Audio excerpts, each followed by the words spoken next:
We're living in an era of social media and podcasters where people have access to information and more people have a voice. And in that environment, our next speaker, Barry Liberman, provides a really important voice for change. Barry is a pioneer in impact investing, and she hosts the Wisdom and Action podcast, which I personally enjoy and recommend.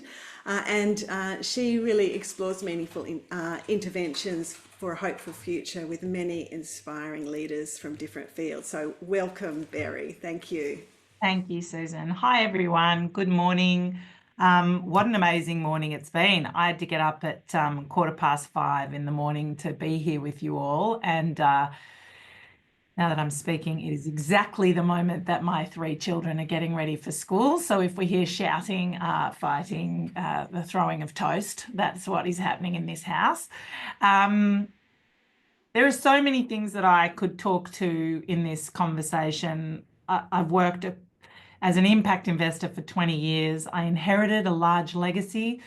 The bulk of my legacy actually came from fossil fuels. So what's cool about that is I've spent my entire adult life transforming that capital into regenerative capital. John Fullerton's an old friend and mentor and wonderful person.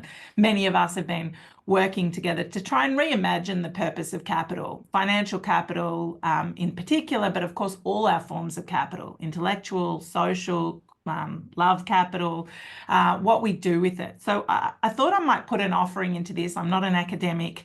I'm a practitioner.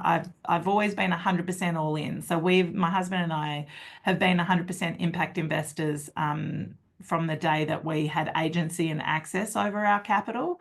And we've been playing with originally, before impact investing was a term, there was triple bottom line investing, people, planet, profit. Like, we've been trying to reimagine the story of money. And the long story of it is that the transformation of the economy is going to take an enormous transformation of consciousness and the story of humanity and all the metaphors that we work within.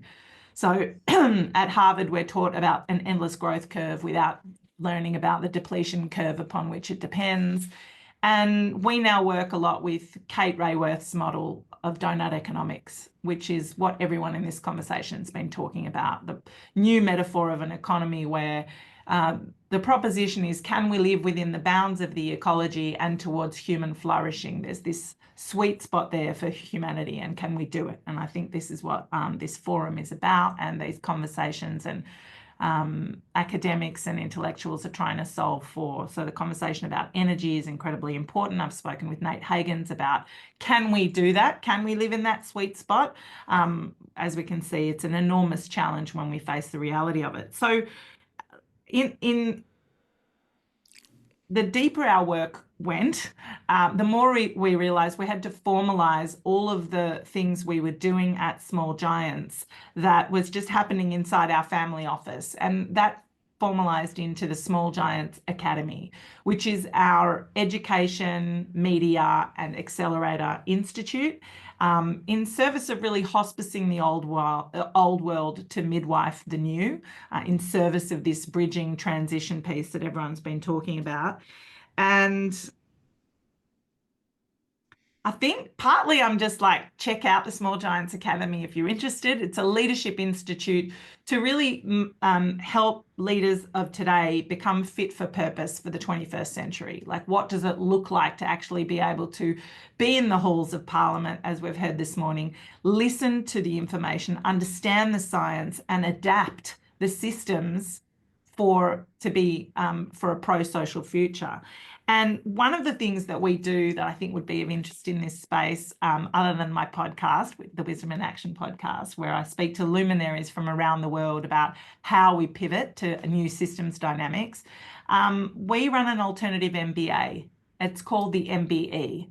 It's a mastery of business and empathy.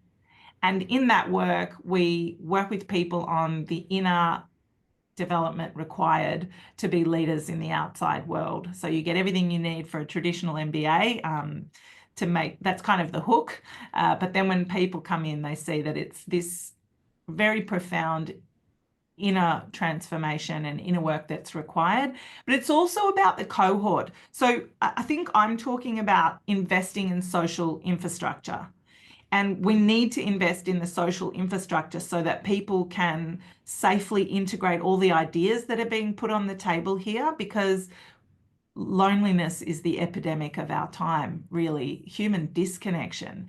And how do we foster connection in what we're now thinking of as bioregional containers? So localization as a kind of lens for how we invest and what we invest in. And I loved that comment from Jamie before on your slideshow, that there will be no bunker for what we are going to be facing. I think that's absolutely true. All the conversations about how individuals can secure their families against what's coming. What if we got a city of 5 million people that we live in, which is where I live, the city of Melbourne? What if we got those cities into a state of resilience, inner and outer resilience, cultural story of who we are and how we're going to move into the future together? So I'm really focused on the cultural story. The work that we're doing there actually around the donut from our accelerator is called Regen Melbourne. Susan, I don't know if you know about the work at Regen Melbourne, but Regen Melbourne, yeah, great. Regen Melbourne is our literal, we had this accelerator that came from a chat like this. We had Kate Rayworth come and talk to our community and our alumni, which is in the thousands now. And from the chat, people were like, well, let's turn Melbourne into the donut, Sydney into the donut, Brisbane into the donut. And that sparked a huge movement. And we've now at Regen Melbourne designed the Melbourne Donut along with hundreds of other organisations. And we've come up with 8 earth shots for the city of Melbourne and how we're going to achieve that together. And this kind of leadership comes from people who are able to level up from their inner world development to then saying, well, if I'm working in a renewables organisation, or actually it's more interesting than that. We've got people from the Air Force who do our program, who sit in cohorts with the leadership at Greenpeace. And they are at a table together discussing how we get Australia into a place of resilience, and also what is the ecological foundation upon which we depend. And then, so there's a lot to talk about here, but essentially what I'm interested in is fostering islands of sanity with corridors of aliveness. And I see our planet as a living organism. All of us are connected. And I know Australia seems very far away. It is far away, but we're on the same planet with all of you. And what happens in America happens here, not just in terms of politics, but in terms of the ecology upon which we all depend. And I just live in service to my children's future and your children's future. So thanks for having me. Thank you so much, Barry. I mean, this is wonderful, and your podcast and your wider work is so important and an inspiration to many. And just referring everybody to the links to Barry's podcast. I think Samuel's been putting that in the chat, and to Small Giants, and that's also on the profile at our events page. So we really do appreciate that, Barry.